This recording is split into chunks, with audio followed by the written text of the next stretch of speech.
Assalamualaikum warahmatullahi wabarakatuh. Saya Nurfaidatus Saada. Saya mahasiswa STAHI Rai Yoso Wilangun Lumajang.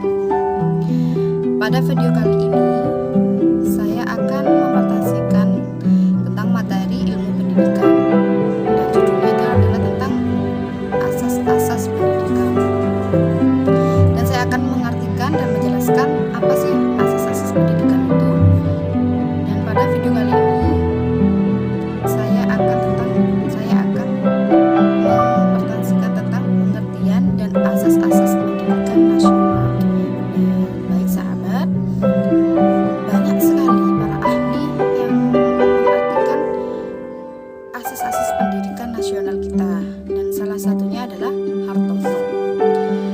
Dalam jurnalnya Ilmu Pendidikan bahwa beliau mengatakan asas-asas pendidikan ini merupakan ketentuan yang harus dipedomani atau menjadi pegangan dalam melaksanakan pendidikan agar tercapai tujuannya. Dari sini bisa kita disimpulkan bahwasanya asas pendidikan adalah pegangan dalam melaksanakan pendidikan di Indonesia, baik mulai tingkat dasar sampai tingkat perguruan tinggi. Jadi mulai dari TK, SD, SMP, SMA sampai perguruan tinggi, yaitu mahasiswa. Dan semuanya harus mengarah kepada asas-asas pendidikan nasional tersebut. Dan apa saja asas-asas pendidikan itu? Asas-asas pendidikan itu terbagi tiga macam. Yang pertama adalah tentang asas Keduri Handayani, dan yang kedua adalah asas belajar sepanjang hayat, dan yang ketiga adalah asas kemandirian dalam belajar. Dan saya akan menjelaskan. Yang pertama adalah tentang Keduri Handayani. Keduri Handayani adalah merupakan gagasan yang mula-mula dikemukakan oleh Ki Hajar Dewantara. Siapakah Ki Hajar Dewantara? Itu adalah seorang yang perintis yang pertama kali di Indonesia yang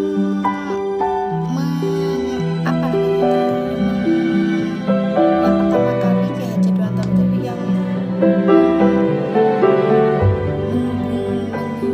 menjunjung tinggi ilmu pendidikan, yang perintis kemerdekaan dan pendidikan nasional.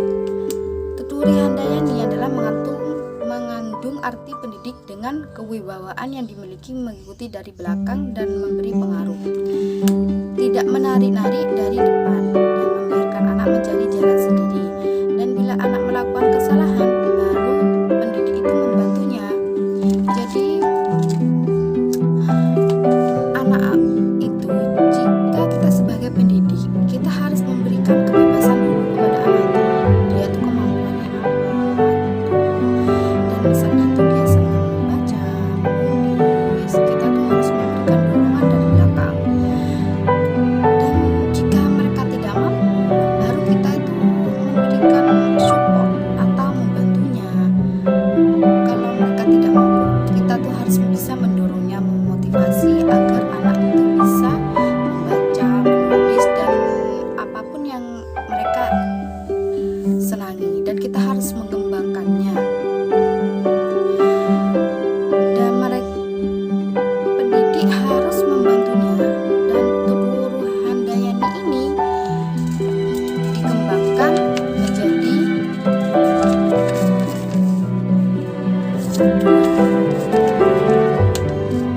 yang pertama adalah Ingarso Sungtulodo, dan yang artinya adalah jika di depan memberi contoh. Nah, kalau kita sebagai pendidik, kita tuh harus memberikan contoh yang baik kepada anak pendidik kita.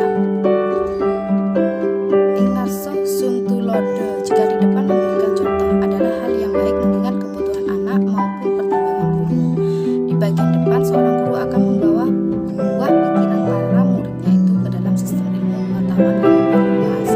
Ia menempatkan pikiran gagasan terhadap pendapat para muridnya dalam jangkauan yang lebih luas. Dan Ignatia Mangkarso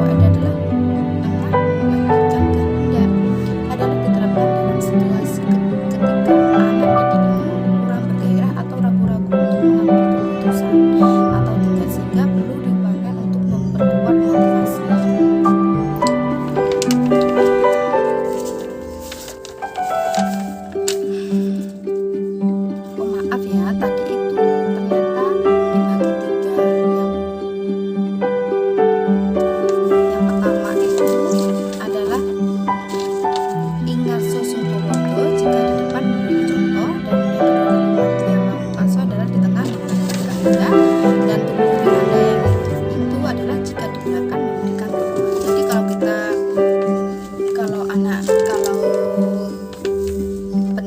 kalau kita sebagai pendidik, kalau anak didik kita itu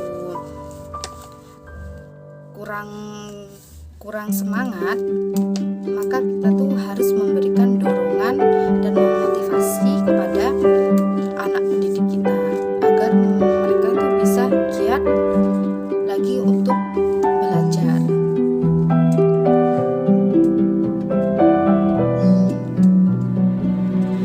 Dan yang kedua adalah tentang asas pendidikan seumur hidup. Asas pendidikan seumur hidup adalah lifelong learning, merupakan sudut pandang dari sisi terhadap pendidikan seumur hidup. Long life education, istilah pendidikan seumur hidup erat kaitannya dan kadang-kadang digunakan saling bergantian dengan makna yang sama dengan istilah belajar sepanjang hayat. Dan artinya adalah asas pendidikan sepanjang hayat adalah asas ini merupakan asas pendidikan seumur hidup, dan artinya bahwa kita tidak ada batasan untuk belajar selama berhembus. Selama nafas kita terhembus dan kaki berpijak, kita wajib belajar. Jadi kita mulai dari lahir sampai kita sekarang nafas terakhir, kita itu harus wajib belajar. Dan yang terakhir adalah asas kemandirian dalam belajar. Dan asas kemandirian dalam belajar ini berkaitan dengan asas Tuturi Handayani maupun asas belajar sepanjang hayat. Asas Tuturi Handayani memiliki arti berasumsi dari kemampuan peserta didik untuk mandiri dalam belajar. Di sisi lain, pendidik tetap tidak lepas tangan, bisa diperlukan sebagai fasilitator. Sedangkan asas belajar sepanjang hayat juga berasumsi peserta didik untuk mampu belajar mandiri. Jika peserta didik selalu bergantung ke guru, maka tidak akan mendapatkan belajar sepanjang hayat. Kemandirian dalam belajar diartikan sebagai aktivitas belajar yang berlangsung lebih didorong oleh kemauan sendiri, pilihan sendiri, dan tanggung jawab sendiri, dan pembelajaran. Pengertian tentang belajar mandiri sampai saat ini belum ada kesepakatan dari para ahli. Dan pandangan belajar mandiri yang ditentukan oleh para ahli seperti dipaparkan sebagai berikut adalah belajar mandiri memandang siswa sebagai para manajer dan pemilik tanggung jawab dari proses belajar mereka sendiri. Dan yang kedua adalah belajar mandiri mengintegrasikan self management, konteks menentukan setting sumber daya dan tindakan. Dan ketiga, peran kemauan dan motivasi dalam belajar mandiri sangat penting di dalam memulai dan memelihara usaha siswa.